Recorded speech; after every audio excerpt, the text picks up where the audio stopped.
Gustaríame non ter que preguntarlle ás miñas amigas se chegaron ben a casa, que respetaran algo tan sinxelo como un non dos nosos beizos, que non tiveramos que finxir falar con alguén por teléfono cando camiñamos soas pola rúa ou non ter que empregar as nosas chaves como armas de defensa. Gustaríame que se nos crera, que se nos mirara como iguais, que non houbera comentarios do estilo o machismo xa non existe, é cousa do pasado, ou que se nos chamara feminazis por defender os nosos dereitos.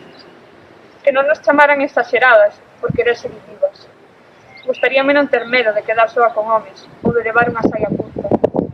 Gustaríame ser libre de verdade, non vivir atrapada nunha falsa igualdade de violencia diaria. Gustaríame defender con orgullo que son muller. Bonecas, de plástico, moldeadas a unha sociedade que nos envelena desde pequenas, marcando a nosa idea de beleza en algo específico e real que se escapa das nosas mans. Bonecas de porcelana, fráxiles, iso se espera de nós. Que sexamos fráxiles e submisas, fáciles de romper e someter. Bonecas de goma que se poidan poñer en posturas impensables solo para a satisfacción de outra persoa. Bonecas, ao fin e ao cabo, así nos ven. Como xoguetes que poden tocar e espir como e cando queiran. Obxectos inútiles que non teñen outra función que a decorativa, que se deixan apartadas. Manipulan as nosas mentes, fannos vulnerables, fannos... nada, unha nada. Anúlannos. Cando a primeira pregunta nas nosas entrevistas de traballo non sexa se temos fillos ou desexamos telos, cando non teñamos que temer que as nosas amigas non cheguen a casa a salvo, cando non teñamos que estar en todo momento coa garda alta para que non nos fagan dano, cando respecten as nosas palabras e as crean, cando non se ensine as cativas a ser doces e suaves, e os nosos corpos non sexan cosificados, demonizados e sexualizados, e a nosa opinión non se invalide, a todos nos verán como guerreiras de ouro, tremendamente pesadas, de diamantes, tremendamente duras, de ferro, sen medo a coller unha espada para loitar en conxunto polas nosas vidas.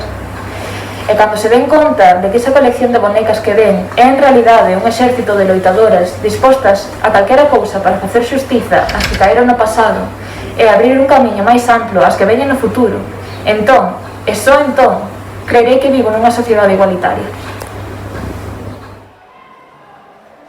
Camiñei espida, descalza, tremendo, pero lavado.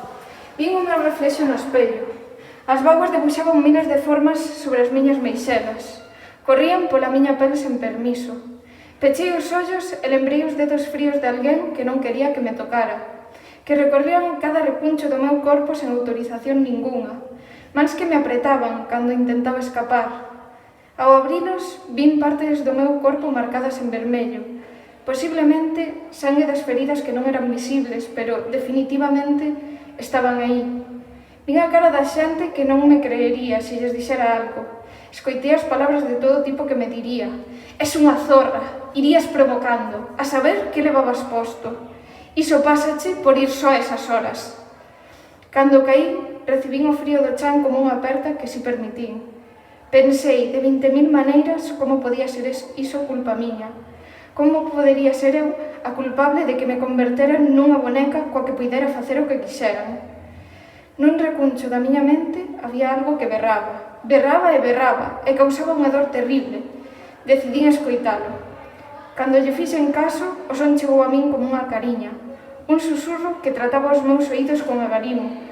Unha voz feita de moitas outras que me decía que non estaba soa, que non era culpa miña, que a sociedade era unha merda.